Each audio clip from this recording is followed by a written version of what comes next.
By the time Hattie Rowan reached the old barn, two men already had a crowbar under the side door, and Juniper was inside, kicking hard enough to shake dust from the rafters. Hattie did not slow down. She came across the yard with her apron half tied, hammer in one hand, braids slipping loose down her back, and when the taller of the two men leaned his weight into the bar, she drove the flat of her hammer against the wood beside his knuckles so sharp he yelped and let go. "If you pull that board, you'll spook her into breaking herself," she said. The horse inside slammed once more against the stall. A low, raw sound came after it. Not rage exactly, more like pain trying not to be heard. The shorter man rubbed his hand and stared at Hattie as if he had forgotten women could move that fast. "Orders are to open it up. Then your orders are about to kill a mare." It was still gray enough that the ranch yard looked unfinished, all edges and shadow, the water trough black as iron, the air carrying that cold hour smell of wet earth, old hay, and horses breathing steam. Behind the men stood Cole Brannon with his hat low and his shoulders broad under a dust-stiff coat, not touching the crowbar, not helping either. He had come with them from Silas Creed's place, and even in half-light Hattie could feel the weight of that. Juniper hit the wall again. Hattie set her hammer down and put her palm flat to the door. "Easy, girl. Easy now." The pounding inside changed. Not stopped. Changed. A horse in fear has a different rhythm than a horse in labor. Hattie had spent half her life listening for that difference through wood. The taller man opened his mouth to argue, but Cole said, quiet as a dropped rain, "Let her in." That was the first thing that morning that did not make sense. Hattie slipped through the narrow gap, turned sideways, and pulled the door almost shut behind her. The barn swallowed her at once. It smelled of old cedar, liniment, mice in the walls, and the sweet hot edge of a mare close to foaling. Juniper stood wide in the stall, sides trembling, eyes rolled white. Hattie spoke low, let the mare hear her before she touched her, then laid a hand along her neck and felt the heat there, the muscle jumping under skin. Outside, boots shifted in straw. Men waiting, watching, wanting whatever was in this barn open to daylight at last. "You can tell me where you're listening from tonight, if you like. I'm always fond of knowing how far a story travels after dark, whose kitchen or porch or lamplit room it finds before the night is done. But stay with me here, because by noon that same day there was not a man from Dry Creek to the river bend who would speak about this barn without lowering his voice first." Juniper blew warm against Hattie's sleeve. Not yet at the hard part. Close, though. Too close for strangers with tools and loud opinions. Hattie checked the mare's belly, the line of sweat at the flank, the fresh straw she had laid before dawn. In the stall beside Juniper's, a lantern hung ready, a kettle, clean cloths, the leather satchel Hattie kept for births and bad cuts and foolish men who waited too long before asking for help. She had prepared because she knew the mare's time was near. She had not prepared for Silas Creed sending men before sunrise to pry open a barn he had spent 6 months calling worthless. When she stepped back outside, the light had strengthened enough to catch faces. The two hired hands looked annoyed. Cole looked tired. That, at least, was not new. He had the kind of tired that settles into a man's bones and stops pretending it will leave. "What does Creed want before breakfast?" Hattie asked. The taller man nodded toward the house.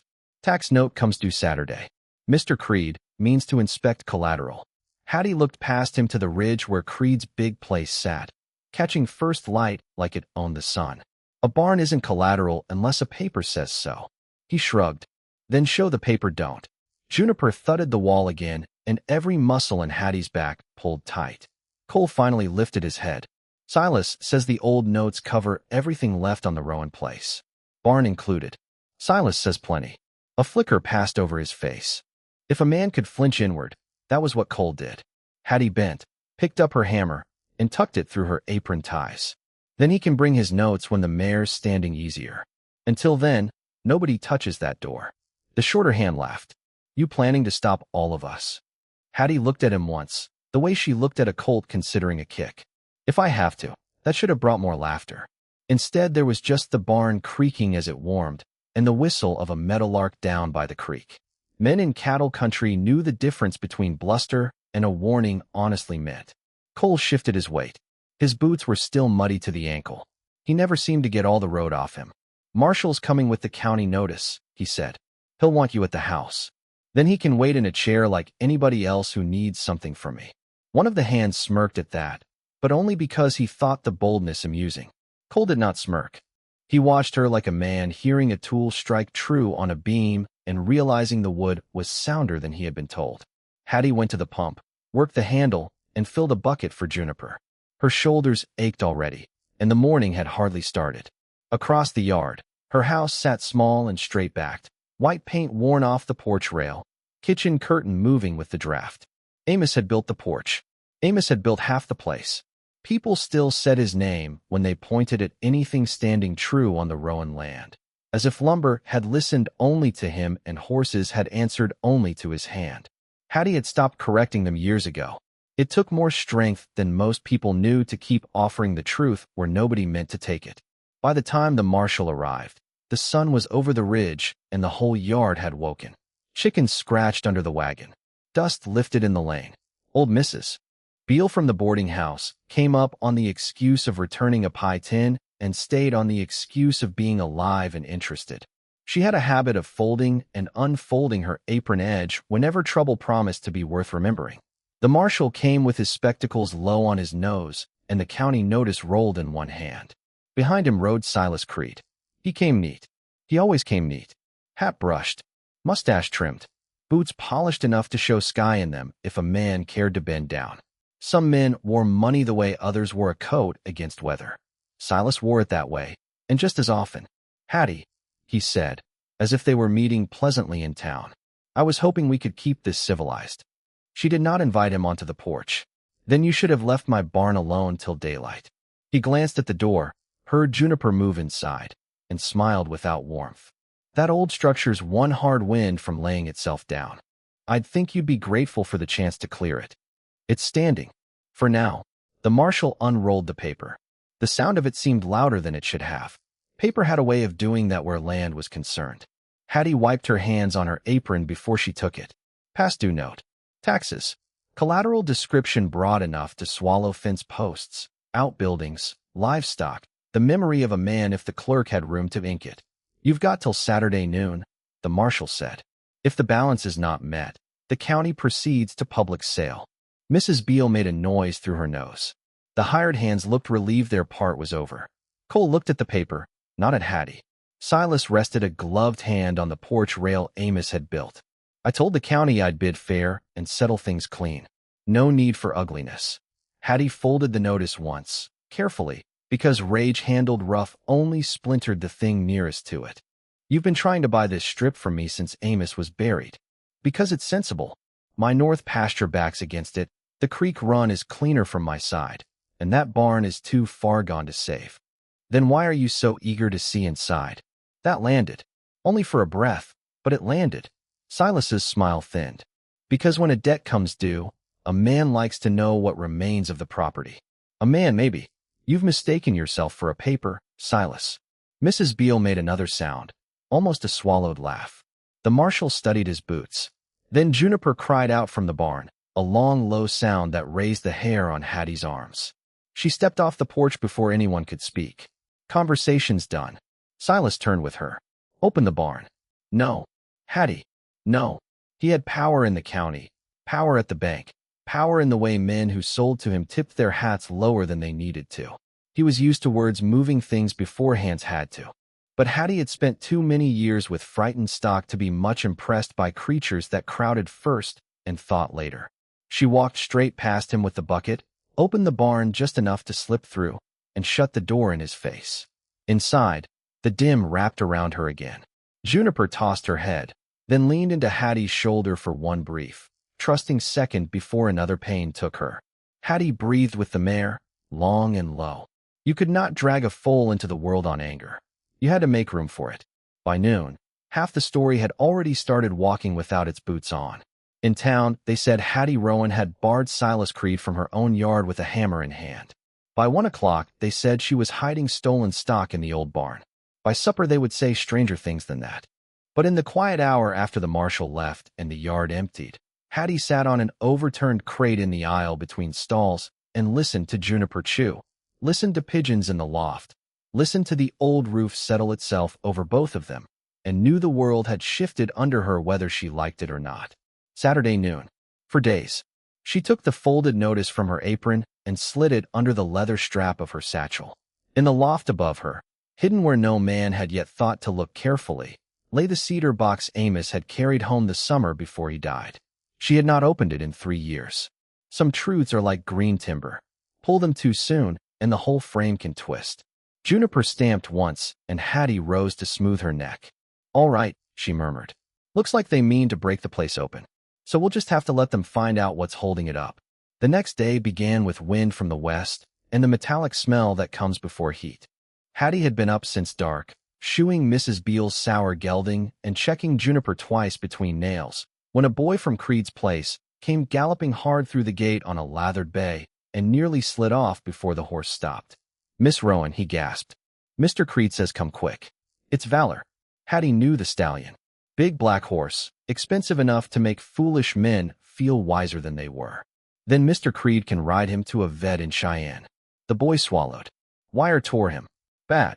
She went still with the hoof between her knees. A man had a right to hate another man. Sometimes he had reason. Sometimes he had so much reason it felt holy. But a horse standing in pain did not know the shape of human grudges, and Hattie's hands had never learned to leave suffering alone. She set the hoof down, patted the gelding's shoulder, and stripped off her apron. "Tell him I'll need hot water, clean rags, and every fool out of my way." The Creed place sat broad and self-important above Dry Creek.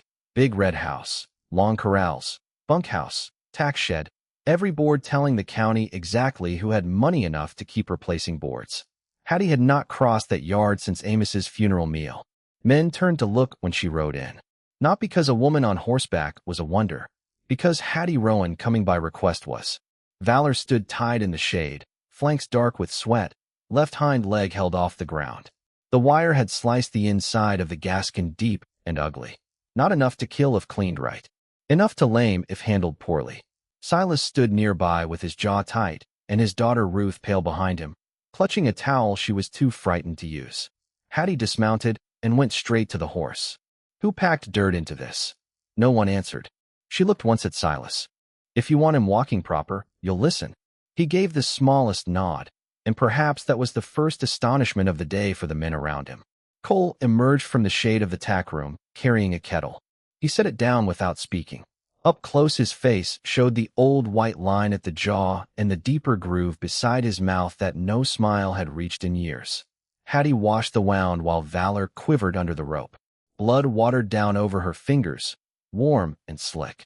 Flies gathered at once. Ruth Creed knelt when told, handed rags, held the horse's tail when asked though her hands shook. Silas hovered with the uselessness of men accustomed to giving orders in situations that required steadier gifts. "Talk to him," Hattie said. Silas frowned. "He's a horse." "Yes," Hattie said, and frightened. "Talk." So Silas Creed, richest rancher in the county, stood by his torn stallion and spoke to him in a low, stiff voice while Hattie stitched flesh under the twitching hide. Men watched from the fence. The wind moved dust along the yard. Sweat ran cold between Hattie's shoulder blades. She could feel time leaving her, every pull of thread another minute closer to Juniper's foaling and the Saturday notice waiting like a nail underfoot. Valor struck once with the good leg. Hattie leaned harder, needle quick and exact. Cole stepped in before the horse could rear, palm on the stallion's neck, voice low. "Easy now. Easy." The horse heard him, or maybe heard the truth in how he said it. Silas looked down at Hattie. "You might have let him go lame." She tied off the stitch with her teeth and set the scissors aside. "I might have, yet you didn't." She rinsed blood from her hands in the bucket. A hurt thing doesn't stop hurting because its owner deserves it. Ruth looked up at that as if someone had opened a shutter in a dark room. Cole did not look at Hattie. He kept his hand on Valor's neck, but something in his face altered. Not much, just enough for a careful person to see the old boards shift underneath. When the stitching was done, Hattie packed the wound with salve from her tin and wrapped the leg. She gave Ruth instructions twice, once for memory, once for courage. She told Silas the horse must not be ridden for 10 days, and the wrap changed clean. She did not soften the price of neglect. Before she could mount, Silas said, "I'll deduct this from what you owe." Hattie put one boot in the stirrup and stopped. "No." He spread his hands. "All reason. You need money. I need the work done. I said no. You'd rather lose the place than take paid work? She turned then, slow enough that half the yard felt it before her eyes ever reached him. I'd rather know which things are mine. For a moment, not even the wind seemed willing to move. Then Ruth spoke, quiet but clear. I'll pay her from my pin money if I must. Silas's head snapped toward his daughter. It was not fury on his face. That would have been simpler. It was surprise. The dangerous kind. The kind men feel when their own household stops echoing them. Hattie swung into the saddle. Wrap changed at sundown, she said to Ruth, and rode out before Silas could put a shape to whatever answer pride had made for him. On the way home, she cut across the low pasture where the grass grew short over stone. The air smelled of sage warmed under sun and water shrinking in the creek bed. She let her mare pick the path while her own mind ran ahead and back. She should have stayed. She should have come. She should have let the stallion bleed. She should have saved the thread. Life, Hattie had long ago decided, was mostly a matter of taking up the line nearest your hand and trusting the knot later. At the Rowan gate, she found old Rufus Kane leaning against the post, hat pushed back, one eye narrowed against the light. Rufus had worked cattle since before barbed wire learned the country and had the habit of spitting clove into the dust before saying anything useful. They've been measuring your north strip, he said. Who? Creed's man from the bank. Fellow with city cuffs and boots too new for dirt. Also Cole. That last name came differently. Hattie dismounted, tied off, and went cold in a place under her ribs. The north strip held the creek turn, yes. It also backed the old barn. Men said land the way they said ground, but Hattie knew better. Some land merely lay there. Some land remembered. She found Cole near the fence line with a chain and stakes, the bank fellow dabbing his forehead with a handkerchief and trying not to look unhappy in public. Hattie walked straight to the chain, picked it up out of the grass, and dropped it at the man's polished boots. You done? He blinked at her. Ma'am, we're only establishing lines in advance of possible sale. There's no possible sale till Saturday. Cole's jaw shifted. Silas wants the inventory ready. Silas wants the barn before Juniper drops. The bankman frowned. Juniper? Cole did not answer. That told Hattie enough. She turned on him. You knew? He met her eyes at last. They were gray and tired and harder to read than they had any right to be. I knew Silas asked after the mare. Asked after? Or sent you counting boards so he can seize her the minute she foals? The bankman, catching scent of more than taxes, quietly stepped back toward his horse. Wise enough, at least, to know when a fence he didn't understand was holding something dangerous in. Cole took off his hat and ran a hand through flattened hair. He says the foal belongs under the old breeding note. No, Hattie said. He says whatever keeps moving until people get tired enough to call it truth. A swallow dipped low over the pasture. Somewhere in the yard, Juniper kicked once against wood. Cole looked toward the barn and then back at Hattie. Is the mare close? You can hear her from the gate if you know horses. I know horses. Yes, Hattie said, and did not bother gentling it. That's why I'm still angry. Rufus spat clove. The bankman studied his horse's mane with theatrical attention. Cole set the stake down. He'll come Saturday with men. He came yesterday with men. He'll come with more. Hattie folded her arms. Then let him. He can count planks till his voice wears out. Cole looked at the barn again. He won't just count. There it was. Not warning exactly. Not loyalty either. Something rougher and more useful. A man testing whether he still knew how to stand on the right side of a thing. Hattie did not thank him. Gratitude offered too early had a way of turning grown men back into boys waiting to be told they were good. Instead, she said, if you're going to help him, finish your measuring and be honest about the rot. If you're not, get off my grass. Rufus's mouth twitched. The bankman made a show of checking the sun. Cole put his hat back on. Then, after a long second, he picked up the chain, coiled it, and handed it to the bankman. Line's wrong anyway, he said. Creek shifted in the spring 2 years back. Need the old county plat before anybody stakes anything. It was the kind of sentence a man could hide inside. Sensible. Technical. Small enough not to sound like treason. But the bankman, who had likely hoped for an afternoon without dust or trouble, accepted it gratefully and muttered something about returning with papers. After he rode off, Rufus followed at a slower clip, leaving Hattie and Cole alone with the fence between them. You just bought me a day, Hattie said. Cole shook his head once. Maybe half. Why? He seemed to consider lying. It passed. Because I'm tired of watching Silas reach for things that don't answer back. That was not confession, but it was the edge of one. Hattie went to the fence rail and laid her hand on the weathered top board. You've worked for him a long while. Too long. What changed? He looked over the pasture instead of at her. Maybe nothing. Maybe I just got old enough to hear certain sounds in a man's voice. Juniper called again from the barn, lower this time. Hattie turned toward it at once. Cole said, "Do you have help for the birth?" "I have 2 hands and a mare who trusts me." "That's more than most." He nodded like he understood the arithmetic. When Hattie started away, he said, "I don't know what you think is in that barn, but if it matters, hide it better." Hattie stopped. He added, "He's not after the wood." That was the end of quiet moral choices. She felt it then, not in her mind, but in her body. The way horses feel a storm in the pressure before the sky does anything a fool might notice. Space was closing. Saturday was coming hard. At supper time, she lit the kitchen lamp early though the light still reached the window. She ate standing up. One heel braced against the floorboard Amos had never properly fixed, and then she carried the lamp to the barn loft. The cedar box sat where she had left it behind old tack and a broken singletree. Dust lay thick enough over it to look like neglect from below. Hattie knelt, wiped the lid with her sleeve, and opened it.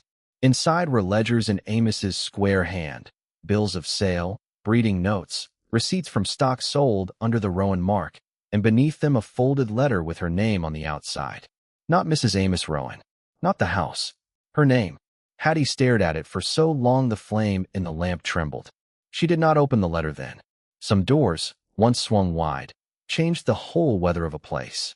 Instead, she slid everything back into the box, tied it with leather, and moved it deeper beneath the eaves.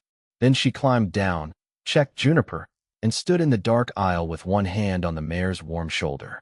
I don't know what you would have done there. I only know what the moment asks of a person when the same world trying to take your roof also puts something helpless in your hands. Do you let bitterness feel righteous for one easy minute? Or do you go on being the sort of person pain can trust? Hattie had already answered that once at Creed's place. Before dawn, she would be asked to answer something harder. Saturday arrived bright and windless, the kind of clear morning that made every board, every hoofprint, every lie look sharper. Men started coming before 9, not with the noise of a raid, but with the terrible politeness of public business. Marshall Lyle, the bank fellow, Silas Creed in a clean coat, 3 ranchers from town who had no official role at all except that men liked to witness the possible loss of another man's land if there was coffee afterward. Rufus, Mrs. Beale, unapologetic, Ruth Creed, pale and stubborn near the gate, and Cole, standing a half-step behind Silas like habit could still order his feet even after his conscience had begun troubling him. Hattie had not slept much. Juniper had gone into true labor near dawn and was working hard now, ears laid back, sides heaving. Hattie had tied her sleeves above the elbow. Straw clung to her skirt. There were streaks of sweat and dust at her neck. She looked, Mrs. Beale would later say, like the only person present who had any business talking. Silas removed his gloves finger by finger. We can do this simple. Open the barn. Let the marshal inspect.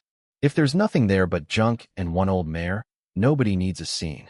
You brought half the county for no scene, Hattie said. The bank man cleared his throat.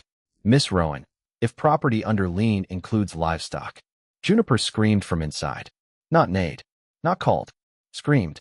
Every horseman in the yard changed expression at once. Hattie was through the door before anyone else moved. Cole, she snapped over her shoulder. Water. Clean rope. Now. It was the first order she had ever given him, and he obeyed it before deciding whether he meant to. Inside, the barn had gone from tense to dangerous. Juniper was down and down again, twisting in the straw, the whites of her eyes showing. Hattie knelt, checked, and felt the problem at once. Breech. A cold stillness passed through her, so complete it sharpened everything. Dust hanging in one sunbeam. The sweetness of blood under the hay smell. The splinter under her left thumb she had not pulled yesterday. A breech foal meant time cut thin. Cole came in with rope and bucket. He took one look at Hattie's face and set the things down fast. She's backward, Hattie said. I need the lantern lit, and every man not useful out of here. Silas appeared in the doorway. The marshal still has to inspect. Hattie did not turn. Then the marshal can inspect whether you want a dead mare on your conscience. It's my collateral. That brought Hattie to her feet. She was not tall. She did not need to be. Right now she is an animal in trouble under my roof. And if one more person speaks to me like a ledger while she's trying to split herself open, I will put them through that door by the throat. The strange thing was, everyone believed she could. Marshal Law pulled off his coat. What do you need? Hattie pointed. You and Rufus hold the flank rope. Mrs. Beale, boil water if Cole hasn't. Ruth, cloths. Silas, if you cannot help, step back. Ruth brushed past her father and came in. Something in Silas's face tightened then. Not because a woman had defied him. He had seen that. Because people were moving now on someone else's word and not looking to him after. The next minutes came hard and fast. Juniper strained, hooves hammering the stall wall. Hattie got her arm in to turn the foal, gritting against the heat and pressure and the deep animal force of the mare's body, trying to do what it no longer knew how to do. Cole braced Juniper's shoulder, speaking low into her neck. Rufus hauled the rope when told. Ruth pressed towels into Hattie's hand and did not faint. The lantern hissed. Pigeons burst from the loft and thundered overhead. Again, Hattie said. Juniper pushed. Hold her. The barn beam above the stall gave a sharp crack. Everybody looked up. Eyes here, Hattie barked. She feels you look away. That was true enough of horses and perhaps of people. Silas moved then, not toward the mare but toward the loft ladder, his gaze snagged by the shifted boards above where the strain had opened a gap in the dust. Hattie saw it while half her mind remained buried in the work at hand. Some men, even in a room with life and death sweating under their nose, could still smell paper. Cole, she said. He looked at her. Watch him. A lesser man might have argued. Cole crossed the aisle and planted himself between Silas and the ladder. Silas went smooth and dangerous. Move. No. The whole barn seemed to hear that. Silas's voice lowered. You're employed by me. Cole did not raise his. Not for this. It cost him. You could hear the cost in how flat the words came out, as if he had dragged them up from somewhere old and buried. Juniper convulsed under Hattie's arm. She found the foal's hind legs at last. Relief came so fierce it was almost pain. Rope, she said. Cole was there in 2 strides, because some choices once made keep making themselves. They looped the legs. Hattie worked the turn with both hands slick and aching. Juniper pushed. The beam cracked again. Dust came down in a gray veil. Somewhere above them something heavy shifted and slid. Silas stepped back at last, whether from falling timber or the sight of blood Hattie never knew. Then the loft board gave way. The cedar box struck the floor so hard the lid flew open. Papers burst out over the straw like pale birds. Nobody moved for one suspended second. Even Juniper seemed to hold. A folded sheet skidded against Cole's boot, opened face up. He glanced down. Hattie saw his eyes catch, narrow, change. Not because he had read every word. Because one line in Amos Rowan's hand stood plain as a brand. Hattie Rowan has the eye for blood and bone that built this line. Any man saying otherwise is trying to sell you my work in my name. Silas lunged for the papers. Cole stepped on them first. Juniper cried out, terrible and desperate, and the moment snapped. Leave it, Hattie said, and there was no room in her voice for any other world. Pull when I say. So they did. Juniper bore down. Hattie turned the foal's hips, felt the catch release, and shouted now. Now. Rufus pulled. Cole pulled. Hattie guided. For one awful instant nothing happened at all.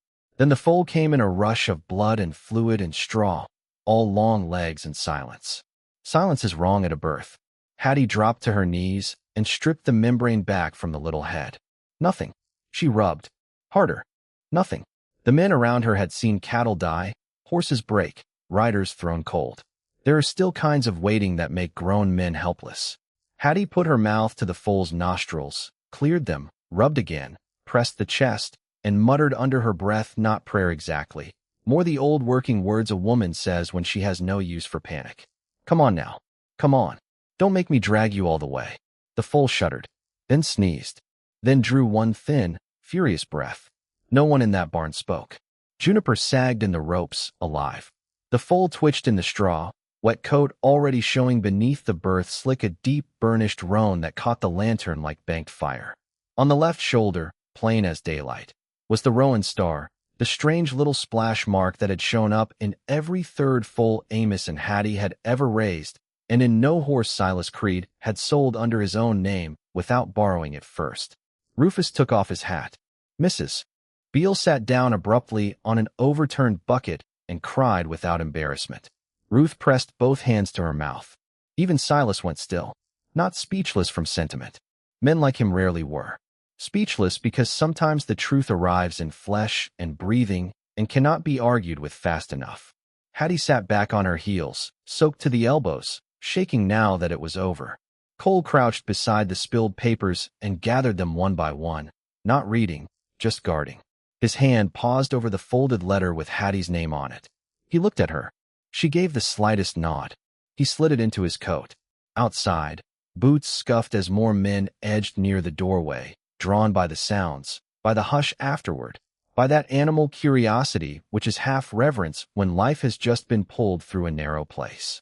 Marshall Law cleared his throat. Silas, he said, and there was something new in how he used the name. You may want to reconsider what exactly you think you're owed here. Silas found his voice first, though not his old tone. A mark on a shoulder proves nothing. Cole rose slowly, cedar dust on his sleeves, papers in both hands. No, but receipts might. He held up a ledger page. Another. A canceled note. Hattie saw Amos's hand. Her own notations in the margin. Dates. Bloodlines. Sales. Payments routed through Creed's account. The whole frame of years she had kept standing alone suddenly visible in daylight. Silas stepped forward. Those are private business records. They were in her barn, Cole said. For the moment, Silas snapped. Juniper shifted, nudging weakly toward the foal. Hattie helped the colt find air again, then straw, then the rough, searching nudge toward milk. Her hands were trembling too badly to hide it now. The marshal looked from the horse to the papers to Hattie's face. Nobody touches a thing till the county clerk sees this. Silas laughed once, short and ugly. On what authority? Mine, said a new voice from the doorway. It was Miss Wren from the county office, all narrow shoulders and ink-stained fingers, clutching her satchel like a woman who had come for signatures and found judgment instead. Behind her stood the bank man, who looked as if he would rather have been trampled than involved, but had sense enough to follow the paper where it led. Miss Wren adjusted her spectacles. Mr. Creed, if those notes show assignment error or fraudulent transfer, the sale cannot proceed until reviewed. Silas stared at her as if clerks were not meant to develop bones. No one said anything then because the foal had found Juniper at last, and the mare, exhausted and wild-eyed and shaking, lowered her head to him with a softness so complete it gentled the whole room. That was what happened at the old barn that left the toughest cowboy speechless. Not only the birth, though men would talk about Hattie turning a breech foal by hand till their own hands hurt remembering. Not only the papers falling like judgment out of the rafters. It was the sight of a woman they had let go gray at the edges while crediting a dead man and fearing a living one, kneeling in blood and straw with life in both hands, and not once asking anybody to notice what she had just done. But silence does not last forever in a county full of cattlemen, and once the first breath returned to them, the next question came fast enough. If the papers were true, who had really built the Rowan line? And what else had Silas Creed been standing on that did not belong to him? Cole stayed after the others drifted out, after Miss Wren took the ledgers to the kitchen table for sorting, after Marshall Law stationed Rufus by the loft ladder as if guarding a church offering. Hattie had gotten Juniper settled, and the foal nursing in awkward, determined jerks. Only then did she notice blood on Cole's sleeve that was not horse blood. A splintered board from the cracked beam had torn a line through his upper arm. He seemed not to know it. Sit down, she said. I'm fine. You're leaking on my straw. That, more than concern would have, made him obey.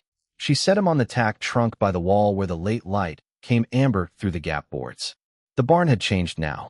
Same smell of hay and horse and wood oil, but underneath it a sweeter scent, milk and birth and the warm animal newness of the foal. Outside, voices rose and fell near the house. Miss Wren's clipped clerk voice. Mrs. Beale's softer one. Ruth asking after coffee. The whole county, it seemed, had found reasons to linger. Hattie cleaned Cole's arm with boiled water gone lukewarm. He hissed once and then held still. You should have let Silas climb the loft, she said. He'd have burned the papers. Yes. And the mare would still have been breech. Yes. He watched her knot the bandage. So I stayed where the need was. Hattie sat back. That's a new habit for you. His mouth did not quite smile. Trying it on. On the tack trunk between them lay the folded letter he had pulled from the cedar box. He touched it with 2 fingers, but did not open it. You want this? Hattie looked at her own name in Amos's hand and felt, for one sharp second, the whole old ache of being known by one person in the world and then having that person die before the knowing could protect you. Read it, Cole said. I know his handwriting. That ain't the same thing. The barn settled around them. Juniper nickered low to the foal. A fly tapped stupidly at the lantern glass. Hattie took the letter and unfolded it. It was short. Amos had always believed in brief truths and long labor. If anything happens to me before the spring registry, these records belong to Hattie. The choosing was hers long before the county learned my name. She sees the leg before a man sees the head, the heart before he sees the hide. If there's justice in this country, let her work stand under her own name for once. Hattie read it twice. Then she folded it with more care than it had likely received in years. Cole did not ask what it said. Perhaps he knew enough already. Perhaps grief had taught him some silences were part of tending. She set the letter on the trunk. He could have said that while living. Cole's eyes stayed on the dirt floor. Most people speak bravest to paper. That's a poor excuse. Yes, he said. Usually all a man has by the time he finds it. The truth of that passed between them without hurry. Hattie wrapped the last of the bandage and tied it off. His arm was broad, weathered, the skin cross-hatched with old work and one white scar at the wrist like rope burn. Not a soft man, not even a particularly easy one. But she had seen him stand on a choice that morning and not move when moving would have been simpler. A person notices such things. What did Silas have on you? She asked. His shoulders went still. You don't work for a man that long unless fear or hunger is holding the reins. Cole leaned his head back against the wall. The sunlight caught in the stubble at his jaw. 10 years ago there was a flash flood on the powder cut. Silas said, keep the herd moving. I had my brother with me. Young, stubborn, wanted proving. I heard him yell when his horse went under. I looked back once. Silas shouted that if I turned the lead string, we'd lose 100 head and 3 more men. Hattie said nothing. I kept riding. Outside, someone shut the kitchen door. The sound came strangely soft. He was 19, Cole said. Found him 6 miles down with his boots still in the stirrup. After that, Silas made sure I had steady work, steady pay, a room at the bunkhouse whenever I wanted one. Men called it loyalty. I knew what it was. He was keeping the hand on the same place he'd bruised. Hattie looked at him then, really looked. The way he never closed a gate fully without checking it twice. The way he listened for weather before other men noticed wind. The way he had stood between Silas and the ladder as if he had been walking toward that one refusal for 10 years.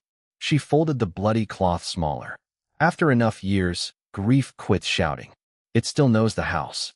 Cole let out a breath that might once have become a laugh in another life. Yes, he said. That's about the size of it. They sat with that. Not because either liked silence. Because the right silence had finally arrived. Then Hattie rose and crossed to Juniper. The foal had folded himself awkwardly beside his dam, legs too new to understand themselves.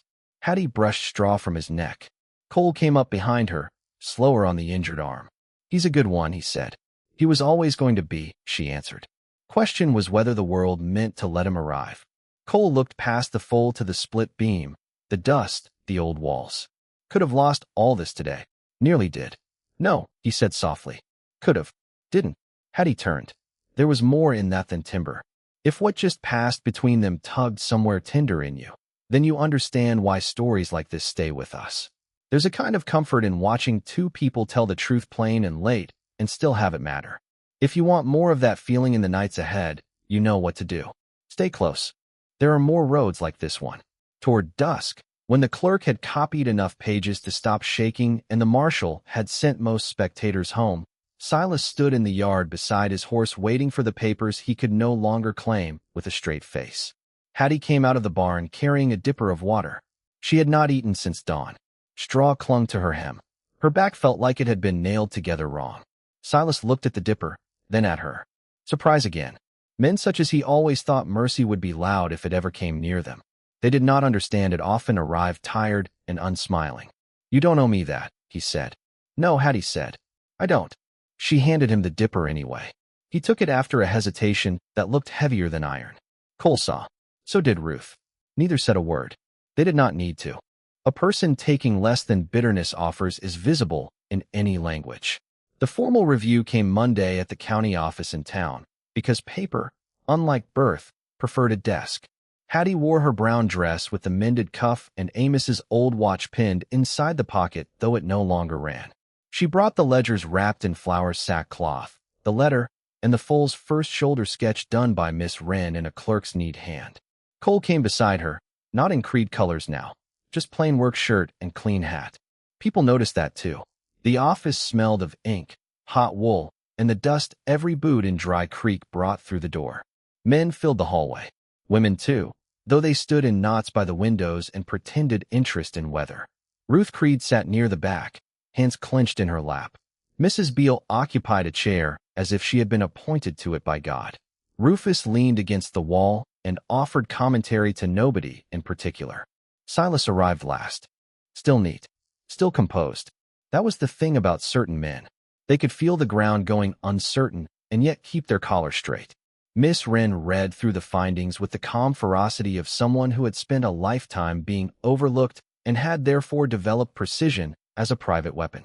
Breeding receipts assigned through Creed stock operations, but marked in margin by Hattie Rowan. Tax payments credited against the wrong account. Loan extensions never entered on county copy. Amos Rowan's statement, witnessed and sealed, naming Hattie equal owner of the breeding line and all associated stock left in the old barn. Silas objected where he could, smoothly, then less smoothly, then with a crack of temper so quick it showed the raw wood beneath the varnish. Those notes were managed in good faith, he said. Amos was ill in the end. Records blur. Cole spoke before anyone asked him to. They only blurred one direction. Every head in the room turned. Silas stared at him with something close to disbelief. Careful. Cole did not look away. I've been careful half my life. It's worn thin. He laid on the desk a packet tied with cord. Pay copies. Sale chits. 3 receipts he had kept because something about them had bothered him years before, and he had not known why until now. They matched Hattie's ledgers exactly where Creed's books departed. Silas gave a small laugh that wanted to be contempt and came out straying. So this is what it is. Stable boy turns reformer. No, Cole said. Just a man tired of calling theft bookkeeping. A murmur moved through the room like wind through dry grass. The bank representative, who had spent the morning wishing to be elsewhere and the last hour understanding he could not, cleared his throat. Given the discrepancy, the county sale is void. Miss Rowan's debt is deemed satisfied and overpaid through misallocated livestock revenue. Title to the old barn, North Strip, and mare stands with her. Further civil review of Mr. Creed's accounts will proceed separately. You could feel people wanting something bigger than an arrest, a shouted confession, a dramatic toppling fit for story and gossip both. What they got was quieter and therefore more lasting. Miss Wren slid a corrected title sheet across the desk to Hattie. If you sign here, the record is amended under your name. Hattie looked at the paper a long second before taking the pen. Her hand was steady. The bankman added, perhaps hoping to sound generous. In light of the overpayment, compensation could be sought against Creed property. North pasture, for instance, or stallion value in lean. Every eye went to her. That was the moment. The one people speak of later when they decide what kind of person someone proved to be. Hattie laid the pen down. No. The room shifted, confused. I want the barn, the North Strip, the mare, the foal, and the records corrected. I want every horse sold off my line, named true from here forward. That's what's mine. I'm not taking the rest because he taught me how. Ruth closed her eyes for one brief second, relief and shame passing over her face together. Cole stood very still. Miss Wren, who had likely seen many men take more than they were owed and call it principle, looked at Hattie with something like private respect. Silas said nothing. There are defeats that throw a man from a horse and defeats that leave him standing in front of the whole town with no useful version of himself left to wear. This was the second kind, harder to recover from. Hattie signed the paper. After that, events moved the way weather does once the front has passed. Not fast. Inevitable. Ruth came to the Rowan place twice a week to learn wrapping and wound care because valor healed clean, and she had discovered usefulness suited her better than obedience. Rufus spread the story with such detail and relish that by harvest, even strangers knew how Hattie had turned the foal and stared down Silas in the same hour. Men who had once said Amos bred the best cattle horses in 3 counties began, without comment and a little awkwardly, to say Hattie's unborn was unmatched. Orders for stud services came, then requests for colts. Then, more telling still, riders started arriving at the old barn not to inspect it, not to pity it, but to ask what Hattie thought. Silas kept his ranch. Justice did not empty him out all at once. Life is seldom that decorative, but something essential to his power had gone missing. Men still sold cattle through him when it made sense. They no longer borrowed his certainty whole. When he spoke in the feed store, people listened with one ear instead of two. In a small country, irrelevance begins that quietly. As for Cole, he finished the autumn drive for wages already owed and then brought his bedroll to the Rowan place in plain daylight, setting it on the porch with no performance and asking, "You need a hand rebuilding the loft?" Hattie looked at the cracked beam overhead, then at him. "I need a hand that knows the difference between holding and grabbing." He nodded once. "I'm learning." Slowly. "Yes." "Good," she said. "Fast learners make me nervous." That was as close to courtship as either of them seemed prepared to venture then, and it was enough. They worked through October with the barn doors open to the smell of cut hay and sun on dry wood. Cole lifted beams. Hattie sighted them true. Sometimes they argued over angle and load. Sometimes they went a whole morning with only work talk between them. Once, while setting the new loft brace, Cole paused and said, not looking down, "I read that letter twice after everyone left." Hattie, below with one hand on the ladder, said, "And? Seems to me he saw you plain." "He did." Cole fitted the brace into place. Pity it took half the county so long to catch up. Hattie smiled then, small and to herself, because there are compliments that flatter and compliments that witness, and the second kind settles deeper. Weeks later, on a morning white with first frost, Juniper's foal ran the aisle on legs that finally seemed to understand themselves. The old barn smelled of pine shavings, warm mash, saddle soap, and new paint only on the places that needed it. Sun came through the high slats in long gold bars. Outside, 3 cowboys waited by the rail with hats in hand for Hattie to finish before asking whether she'd look at a yearling's hock, and none of them found that arrangement strange anymore. Ruth was in the side stall checking a poultice. Mrs. Beale had sent cinnamon bread still warm under a towel. Cole stood on the ladder tightening the last bolt on the loft rail, his healed arm stronger for the scar. Hattie below him held the beam steady with her shoulder and looked up. He asked if it sat right. Hattie laid her palm flat against the fresh timber, felt the weight settle through it into the posts, through the posts into the earth that had held longer than rumor, longer than debt, longer than any man's opinion. "A good beam doesn't brag," she said. "It just keeps the whole place up." And in the honey-colored light of that cold morning, with the foal asleep in clean straw and the old barn standing straight around them at last, the whole place looked less like something saved than something that had finally been seen. Next time, stay with me for the story of the preacher's daughter who bought a blind mule for $2 and found a wedding ring stitched into its halter, a discovery that sent her riding across 3 counties toward a man who had spent 15 years believing his wife died faithless. Till then, take care of the quiet work that keeps your own roof standing.